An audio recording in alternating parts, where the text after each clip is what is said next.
Panginoon, lumalapit ako sa iyo na may pusong pagod at mabigat. Marami akong pagkakamaling ginawa, mga bagay na lubos kong pinagsisisihan. Ngunit alam kong mas dakila ang iyong awa kaysa sa aking pagkukulang. Isinusuko ko sa iyo ang lahat ng aking sakit at kahihiyan.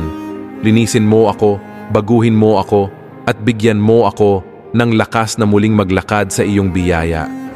Minsan pakiramdam ko'y hindi ako karapat-dapat sa iyong pag-ibig. Nakasakit ako, nagkamali, at lumayo sa tamang landas. Ngunit naniniwala akong tinatawag mo pa rin ako sa pangalan ko. Patawad, Panginoon.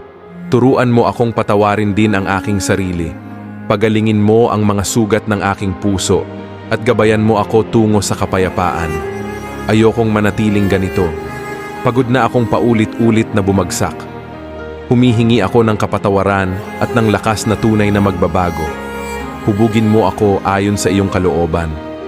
Kahit madapa ako, ipaalala mong kasama kita sa bawat hakbang. Nakapanakit ako at mabigat ito sa aking damdamin. Humihingi ako ng kapatawaran at ng tapang upang maitama ang aking pagkakamali. Turuan mo akong magmahal ng mas wasto, magsalita ng may kabutihan, at mamuhay ng may kababaang loob. Naway magsimula sa akin ang kagalingan at maipasa ito sa iba. Salamat po dahil hindi mo ako kailanman sinusukuan. Alam kong lumayo ako, ngunit ngayon pinipili kong bumalik.